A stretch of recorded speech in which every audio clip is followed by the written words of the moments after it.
दोस्तों टाटा मोटर्स की बात करें, टाटा मोटर्स ने अपने क्वार्टर वन के आंकड़े जारी कर दिए हैं। बहुत ही ज़बरदस्त सेल हुआ है। यहाँ पे जिस तरह से बिजनेस बढ़ रहा है उस हिसाब से बात समझ में आ रही है कि आने वाला क्वार्टर वन बहुत ही बेहतर हो सकता है। पिछले 2 क्वार्टर से हम देख रहे हैं कि लगातार बिजनेस बढ़ रहा है, कंपनी प्रॉफिट में आ चुकी है और आने वाले समय ये प्रॉफिट और बढ़ता हुआ दिखाई देगा। तो यहाँ पे कैसी है संभावना टाटा मोटर्स की जानने की कोशिश करेंगे। यहाँ पे ग्लोबल मार्केट में कैसी प्रदर्शन किया है टाटा मोटर्स ने और इंडिया के डोमेस्टिक मार्केट में कैसा उसका परफॉर्मेंस जानने की कोशिश कर लेंगे इस वीडियो के माध्यम से। और दूसरी तरफ देखें तो टाटा पावर में तेजी का दौर शुरू होने लगा है। पिछले 1 साल से स्टॉक बिल्कुल नहीं दौड़ा था, लेकिन अब टाटा पावर में तेजी बनने लगी है। तो इसके पीछे वजह है एक बहुत बड़ा इनको कॉन्ट्रैक्ट मिला है। क्या है वो कॉन्ट्रैक्ट, उसको जानने की कोशिश करेंगे। और क्या इस समय टाटा पावर में इन्वेस्टमेंट कर लेना चाहिए, क्योंकि यह ग्रीन एनर्जी के सेक्टर में सक्रिय बहुत बड़ी कंपनी है इंडिया की, और सरकार ने जो ग्रीन हाइड्रोजन मिशन लॉन्च किया उसका सीधा फायदा टाटा पावर को हो सकता है। और टाटा स्टील की बात करो, टाटा स्टील ने भी अपने क्वार्टर वन के नंबर जारी कर दिए हैं। यहाँ पे आंकड़े काफ़ी चौंकाने वाले हैं। कैसे आंकड़े उसको जानेंगे और आगे के विजन को लेकर हम समझने की कोशिश करेंगे। क्या टाटा स्टील में आने वाले समय एक तेजी का दौर शुरू होगा। और एक और कंपनी को डिस्कस करेंगे जिसने पिछले 1 साल में लोगों को बम्पर रिटर्न देके मालामाल कर दिया है और अब कंपनी बोनस देने जा रही है। तो इन सारी बातों को समझेंगे इस वीडियो के माध्यम से। सबसे पहले अगर हम टाटा मोटर्स की बात करें तो 622 पर क्लोजिंग थी, जहाँ पे 3.68% की बम्पर तेजी देखने को मिली। और एक तरफ तो बाजार में 500-600 पॉइंट की गिरावट, उसके बावजूद भी 4% के आसपास की तेजी इस बात को सबूत है कि यह स्टॉक अब दौड़ने को तैयार है। पिछले 6 महीनों में स्टॉक ने 60% का बम्पर रिटर्न दे दिया है। 389 के आसपास जो स्टॉक था, आप देख सकते हो कि अब 600 को क्रॉस कर गया है। अगर 1 मंथ की बात करें, यहाँ पर भी आपको 11% की शानदार तेजी देखने को मिली। देन स्टॉक लगातार दौड़ रहा है। अब यहाँ पे टाटा मोटर्स का जो ग्लोबल मार्केट शेयर है उसमें 5% की क्वार्टर ऑन क्वार्टर बेसिस पे वृद्धि देखने को मिल रही है। और जेएलआर का बिजनेस का जो वॉल्यूम है वो 30% ज़बरदस्त तरीके से जंप के साथ आगे बढ़ गया है। अब आप देख सकते हो कि टाटा मोटर्स ने जो अनाउंस किया अपना ग्लोबल होलसेल मार्केट का जो नंबर, उसमें 5% की ईयर ऑन बेसिस वृद्धि है, जो 3,22,159 व्हीकल इन्होंने बेची है क्वार्टर वन के दरमियान। यहाँ पे देखिए होलसेल ग्लोबल मार्केट की बात, कमर्शियल व्हीकल में इनके 88,456 व्हीकल इन्होंने बेचे हैं, जहाँ पे 15% की गिरावट है पिछले साल के मुकाबले। लेकिन पैसेंजर व्हीकल की बात करें, यहाँ पे 8% का शानदार जंप है, जो 1,40,450 व्हीकल इन्होंने बेचे हैं।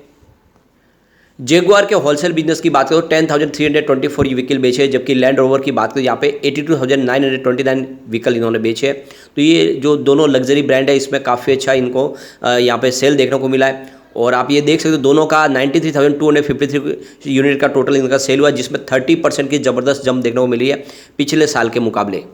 टाटा मोटर्स की तरफ से 7 जुलाई को जो जानकारी दी गई है कि उनकी ऑर्डर बुक बहुत मजबूत है। करीब 1,85,000 क्लाइंट के ऑर्डर बुक क्वार्टर एंड तक भी इनके पास है। और यानी आने वाले समय चिप सप्लाई का जो मामला धीरे धीरे देखें तो इम्प्रूवमेंट होने लगा है, वहाँ से काफ़ी अच्छी रिकवरी देखने को मिली और इस वजह से इनका जो बिजनेस है वो बहुत तेज़ी से आगे बढ़ रहा है और ऑर्डर बुक बहुत मजबूत है।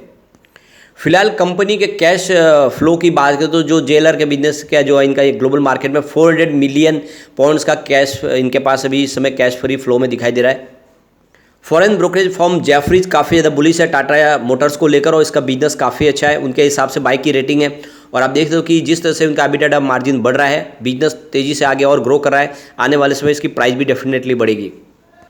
एक टाटा मोटर्स ने और बड़ा माइलस्टोन अचीवमेंट किया है। अपनी लॉन्चिंग के बाद करीब टाटा मोटर्स ने 5 लाख यूनिट बेच दिए हैं टियागो के, और हैचबैक सेगमेंट में इनका 15% का शेयर हो चुका है इस समय। और आप देख दो कि जिस दिन इसकी आप देखो तो बुकिंग शुरू हुई थी, फर्स्ट डे इन्होंने करीब 10,000 यूनिट की बुकिंग कर ली थी और एक तरह से बड़ा माइलस्टोन अचीवमेंट किया था। टाटा मोटर्स ने टियागो के करीब 5 लाख यहाँ पे यूनिट बेच दिए और इसमें 1 लाख यूनिट तो इन्होंने 15 महीने के अंदर ही बेच दिए, जो काफ़ी बड़ा एक तो इनके लिए एक बड़ा अचीवमेंट है। टियागो इन्होंने फाइनेंशियल 2022-23 में यहाँ पे इन्होंने इसको इंट्रोड्यूस किया था और बाद देख सकते हो कि लगातार बिजनेस बढ़ रहा है, बहुत ही शानदार तरीके से यहाँ पे सेल आ रहा है और एक तरह से देखें तो इसने काफ़ी अच्छा अचीवमेंट किया है। यहाँ पे टाटा मोटर्स ने कहा है कि उनके पैसेंजर व्हीकल की जो सेल है वो करीब 5,40,965 यूनिट का है फाइनेंशियल 2023 में, जो 45% की ईयर ऑन बेसिस पे जंप दिखा रहा है। तो कुल मिला के बिजनेस काफ़ी अच्छा है और आने वाले समय इसका परिणाम देखने को मिलेगा। अब आप इसके रेवेन्यू को देखें तो लगातार बढ़ रहा है। मार्च 2022 में जहाँ पे 78,439 को बीच के आसपास था, जो मार्च 2023 में बढ़ के 1,05,932 करोड़ रुपीस तक पहुंच गया और बहुत ही शानदार तरीके से बढ़ रहा है। प्रॉफिट की बात करें तो मार्च 2022 में 1,033 करोड़ रुपीस का लॉस था, दिसंबर में 2958 रुपीज़ का प्रॉफिट हुआ और मार्च क्वार्टर में ये बढ़ के 5408 रुपये तक पहुंच गया। तो जिस तरह से लगातार लॉस में प्रॉफिट में कंपनी आई और बिजनेस अब बढ़ने लगा है, इस बार प्रॉफिट है, हो सकता है कि 10,000 करोड़ को भी क्रॉस कर जाए जिससे बिजनेस बढ़ रहा है। तो बिल्कुल ये मौका अच्छा है, एक लॉन्ग टर्म का नजरिया लेके टाटा मोटर्स में निवेश करना चाहिए। आने वाले समय बहुत जल्द आराम से 4 डिजिट में जा सकता है, यानी 1000 को टच कर सकता है। चलते हैं टाटा पावर की तरफ। 228 पर प्राइस थी, जहाँ पे 0.59% की गिरावट देखने को मिली, लगभग आधा % की गिरावट। उसके पीछे वजह बाजार में 550 पॉइंट की गिरावट। वैसे स्टॉक काफ़ी शानदार है।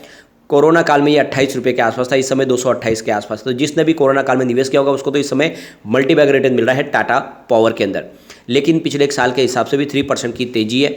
अगर हम बात करें 6 मंथ की तो इसने 10% की शानदार तेजी बताई है, और अगर हम 1 मंथ की बात करें तो 3% की तेजी है। तो कुल मिला के गिरावट थम चुकी है और स्टॉक ने अब दौड़ना शुरू किया है। इसके पीछे वजह है कि टाटा पावर को 1744 को बीच का एक बड़ा प्रोजेक्ट मिला छत्तीसगढ़ से स्मार्ट मीटर लगाने का। फिलहाल स्टॉक की परफॉर्मेंस न ये ओवरसोल्ड है और न ही ओवरबोट जोन में, यानी आने वाले समय इसमें एक परफॉर्मेंस अच्छी बन सकती है। फिलहाल stock 5 day, 20 day, 50 day, 100 day और 200 मूविंग डे एवरेज से ऊपर आपको ट्रेड करता हुआ दिखाई देगा। और आप देख दो कि छत्तीसगढ़ सरकार ने इनको 1740 रुपीज़ का एक बड़ा स्मार्ट मीटर लगाने का इनका कॉन्ट्रैक्ट साइन किया और ये LOA जो साइन किया है। तो ये आप समझ सकते हो कि रायपुर एरिया के लिए ये स्मार्ट मीटर लगाए जाएंगे, जिसमें रायपुर सिटी भी है और रायपुर रूरल एरियाज़ भी है। और इसमें देखिए तो 10 साल के लिए इनको ये काम दिया गया है। आने वाले 10 साल तक ये स्मार्ट मीटर लगाए जाएंगे और ये कॉन्ट्रैक्ट और इसकी जो इंस्टॉल और मेंटेनेंस का काम भी टाटा पावर करेगी। करीब 18.60 लाख मीटर लगाए जाएंगे, तो काफ़ी बड़ा कॉन्ट्रैक्ट मिला है। और इसके अलावा देखें तो ग्रीन एनर्जी के बहुत सारे प्रोजेक्ट लगातार इस समय आगे बढ़ रहे हैं, चाहे विंड एनर्जी के हो या फिर सोलर प्रोजेक्ट हो। कंपनी बहुत तेज़ी से आगे बढ़ रही है और आने वाले 5 साल में कंपनी 75,000 को भी इसका निवेश करने वाले ग्रीन एनर्जी के सेक्टर में। और बिजनेस तो बहुत तेज़ी से बढ़ रहा है। आप इसके रिवेन्यू को समझ सकते हो। 2019 में जहाँ पे 29,881 को भी इसके आसपास था, वो 2023 आते थे 55,109 को भी इसके आसपास पहुँच गया है। बहुत ही ज़बरदस्त तरीके से रिवेन्यू बढ़ रहा है। प्रॉफिट की बात करें तो 2019 में 2,356 करोड़ रुपीज़ का प्रॉफिट था। 2020 में कोरोना की वजह से प्रॉफिट गिर के 1,017 करोड़ रुपीज़ के आसपास आ गया, लेकिन उसके बाद में लगातार प्रॉफिट बढ़ने लगा। और इस बार देखिए 2023 में प्रॉफिट 3,336 करोड़ रुपये तक पहुंच गया, यानी पिछले 4-5 साल का रिकॉर्ड तोड़ प्रॉफिट है। प्रॉफिट लगातार बढ़ रहा है और ये इशारा है कि स्टॉक आने वाले समय कमाल करेगा और ये बहुत बड़ा मल्टीबैग रिटर्न देने की इसकी काबिलियत है। तो जो लॉन्ग टर्म इन्वेस्टर उनके लिए काफ़ी अच्छा मौका है। टाटा पावर भी पिछले एक साल से दौड़ा नहीं, क्योंकि इसने 298 की हाई बनाई हुई है। इस समय बाजार ऑल टाइम हाई पे है, लेकिन स्टॉक आपको बहुत नीचे डिस्काउंट में मिल रहा है। जरूर इन्वेस्टमेंट करना चाहिए। आने वाले समय आराम से ये स्टॉक भी 1000 को टच करने की काबिलियत रखता है। चलते हैं टाटा स्टील की तरफ। 111 पर इसकी प्राइस थी, जहाँ पे 0.93% के लिए लगभग 1% की गिरावट देखने को मिली। पिछले एक साल के हिसाब से स्टॉक ने 25% का पॉजिटिव रिटर्न दिया है। और ये आपको पता होगा कि कोरोना काल में ये भी स्टॉक 25 रुपये के आसपास था। तो जिसने भी इन्वेस्टमेंट किया होगा उस समय उस हिसाब से काफ़ी अच्छा रिटर्न मिल रहा है। अब टाटा स्टील ने अपने Q1 के यहाँ पे प्रोडक्शन की डिटेल जानकारी शेयर कर दी है।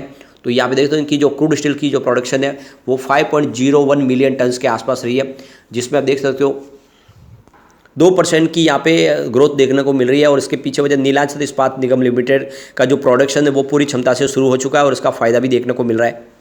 तो यहाँ पे देखते हो कि मेंटेनेंस की वजह से शट डाउन रखा गया प्लांट को और उसकी वजह से भी देखें तो कुछ प्रोडक्शन कम आया है, लेकिन ओवरऑल काफ़ी अच्छा प्रदर्शन है। ग्लोबल मार्केट में जरूर कमी रही है, लेकिन डोमेस्टिक मार्केट में काफ़ी अच्छा प्रदर्शन किया है। ऑटोमोटिव और स्पेशल प्रोडक्ट सेगमेंट में भी कंपनी ने काफ़ी अच्छा किया है। ईयर ऑन बेसिस में वृद्धि देखने को मिल रही है। आप देख सकते हो कि इसका जो 2 व्हीलर सेगमेंट है उसमें कंपनी ने अच्छा किया है, लेकिन कमर्शियल व्हीकल में थोड़ा सा प्रोडक्शन जरूर गिरा है। इनके ब्रांडेड प्रोडक्शन में 37% की ज़बरदस्त वृद्धि देखने को मिल रही है, जो काफ़ी अच्छा कर है, जिसमें टाटा टिस्कॉम और टाटा स्टेलियम कंपनी ने अच्छा खासा किया। Q1 के सेल्स में काफ़ी अच्छी वृद्धि देखने को मिल रही है। इंडस्ट्रियल प्रोडक्ट और प्रोजेक्ट सेगमेंट भी देखें तो 24% की ईयर ऑन बेसिस पे वृद्धि देखने को मिल रही है। कुल मिला के बिजनेस अच्छा रहा इस बार।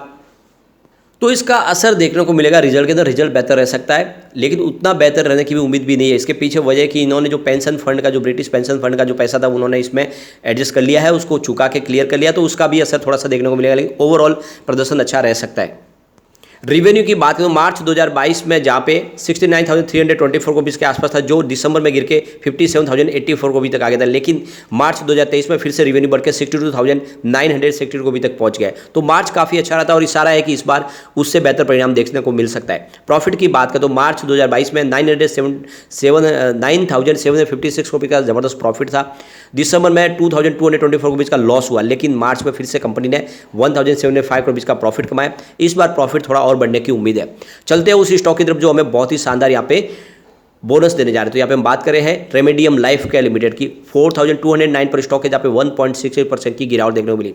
लेकिन इस स्टॉक ने पिछले एक साल में लोगों को बम्पर रिटर्न दे दिया है। 16 जनवरी 2023 को मात्र 140 के आसपास स्टॉक था, इस समय 4,209 के आसपास है। यानी जो 140 का स्टॉक था 4,000 को क्रॉस कर गया है सिर्फ 6-7 महीने में। बहुत ही जबरदस्त रिटर्न दे चुका है और अब कंपनी देने जा रही है बोनस। तो यहाँ पे 9:5 के रेशो में कंपनी बोनस देगी। इसकी एक्स बोनस डेट है 28/7/2023 और रिकॉर्ड डेट है 29/7/2023। तो उसके पहले अगर आपके डीमेट अकाउंट में शेयर आ जाते हैं तो बिल्कुल आपको इस बोनस का फायदा मिलेगा। एक बात का ध्यान रखें, रेमेडियम लाइफ केयर एनएससी में लिस्टेड नहीं है, तो आपको शेयर खरीदना तो बीएसई में ही खरीदारी करनी पड़ेगी। लेकिन फ्रेंड, कोई भी इन्वेस्टमेंट करने से पहले अपने फाइनेंशियल एडवाइजर से बड़े ले ले या अपना खुद का रिसर्च करें, क्योंकि मैंने वीडियो आपके एजुकेशनल पर्पज के लिए ही बनाया। वीडियो पसंद आए तो लाइक से जो कीजिए और चैनल को सब्सक्राइब कर दीजिए। Thank you.